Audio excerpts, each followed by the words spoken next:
తాజాగా కేంద్ర ప్రభుత్వం రాష్ట్రాలకు సంబంధించి ఆదాయ వృద్ధి రేటు, జీడిపి, దానితో పాటుగా అనేక అంశాలని పరిగణలోకి తీసుకొని కొన్ని ర్యాంకులను ప్రకటించడం జరిగింది. అందులో భాగంగా ఆంధ్రప్రదేశ్కి దేశవ్యాప్తంగా 2వ స్థానం ప్రకటించింది కేంద్ర ప్రభుత్వం. అయితే గడిచిన దానికన్నా కూడా అనేక స్థానాలు మెరుగుపరుచుకున్నట్టు అర్థమవుతోంది ఆంధ్రప్రదేశ్ ప్రభుత్వం. దీనికి సంబంధించి అమరావతి అభివృద్ధి కావచ్చు, అనేక రకాల మానవ వనరుల సూచిక కావచ్చు, వీటన్నిటిని కూడా ఈ యొక్క ఏదైతే ర్యాంకింగ్ ఉందో దాంట్లో కన్సిడరేషన్ చేసుకున్నట్లు తెలుస్తుంది. ఇదే అంశానికి సంబంధించి మనం పూర్తి వివరాలు తెలుసుకుందాం. మనతో ఉన్నారు senior journalist doctor Bharat Reddy గారు.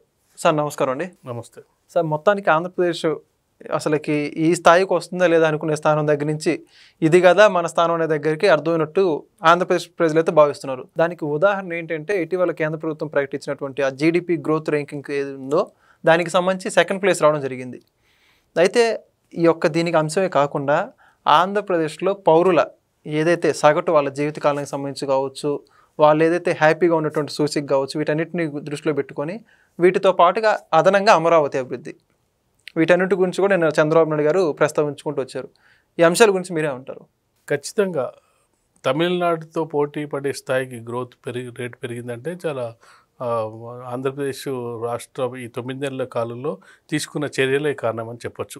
ఎందుకంటే మనం చూసుకుంటే 9.69 ప్లేస్తో గ్రోత్ రేటు తమిళనాడు మొదటి ప్లేస్లో ఉంటే 8.21 ప్లేస్తో ఆంధ్రప్రదేశ్ 2వ స్థానంలో ఉంది. గతంతో పోల్చుకుంటే 2.02% మెరుగుదల కనిపిస్తుంది కేవలం 9 నెలల కాలంలో. దీనికి కారణాలు ఏంటంటే కేంద్ర గణాంకాల శాఖ అంచనాల ప్రకారం దేని మీద కాన్సన్ట్రేషన్ చేసింది ప్రభుత్వం అనే దాని మీద గణాంకాలు.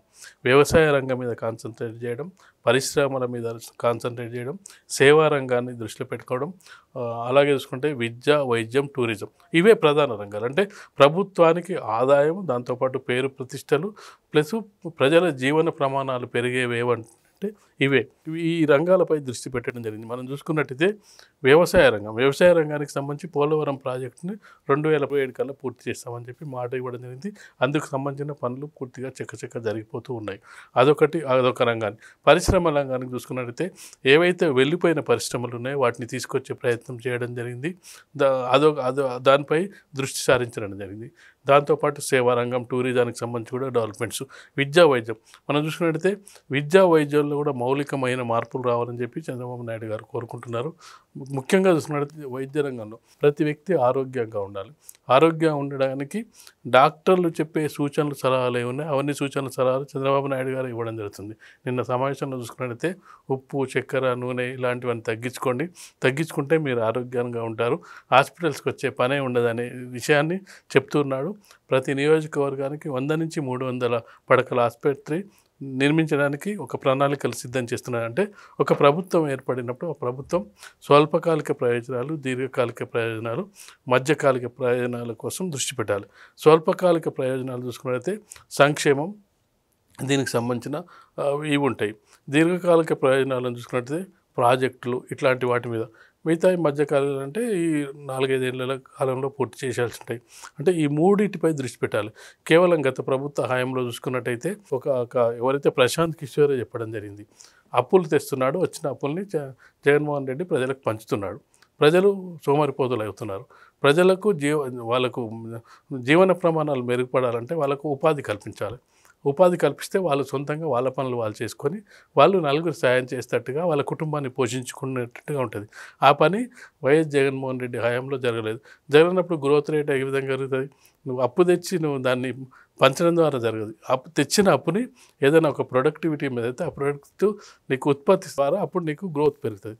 కాబట్టి ఇవన్నీ గమనించిన గత 5 ఏళ్ల కాలంలో మొత్తం ఆర్థిక వ్యవస్థ నాశనం అయిందని చెప్తున్నా కూటమి ప్రభుత్వం ఆ వైపుగా అడుగులు వేస్తున్న క్రమంలో ఈ గ్రోత్ రేట్ అనేది కేంద్ర ప్రభుత్వం ప్రకటించిందని మనం అనుకోవచ్చు. అంటే ఇప్పుడు ఇది రానున్న రోజుల్లో ఇప్పటికే 2వ స్థానంలో ఉంది, ఇంకా మెరుగుపడే అవకాశాలు ఏమైనా ఉన్నాయనుకోవచ్చా? ఖచ్చితంగా 9 నెలల కాలంలోనే దీని పర్ఫార్మెన్స్ ఉందంటే ఖచ్చితంగా కూడా తమిళనాడు పోటీ. తమిళనాడు అంటే మొదటి నుంచి కూడా గ్రోత్ రేట్లో కానీ అన్నిట్లో కానీ సాఫ్ట్వేర్లో కానీ ప్రతి దాంట్లో కూడా వాళ్ళు టాప్లోనే ఉంటారు. ఎడ్యుకేషన్లో కానీ హెల్త్లో కానీ తమిళనాడులో టాప్ రేట్లో ఉంటారు. అంటే ఆ రాష్ట్రంతో పోటీ పడగల శక్తి సామర్థ్యాలు సాధించింది అనేది గొప్ప విషయం.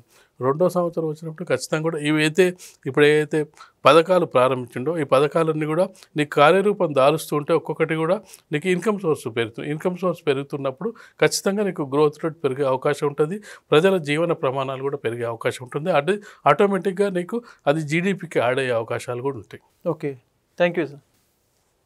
Please subscribe to Leo News for more videos.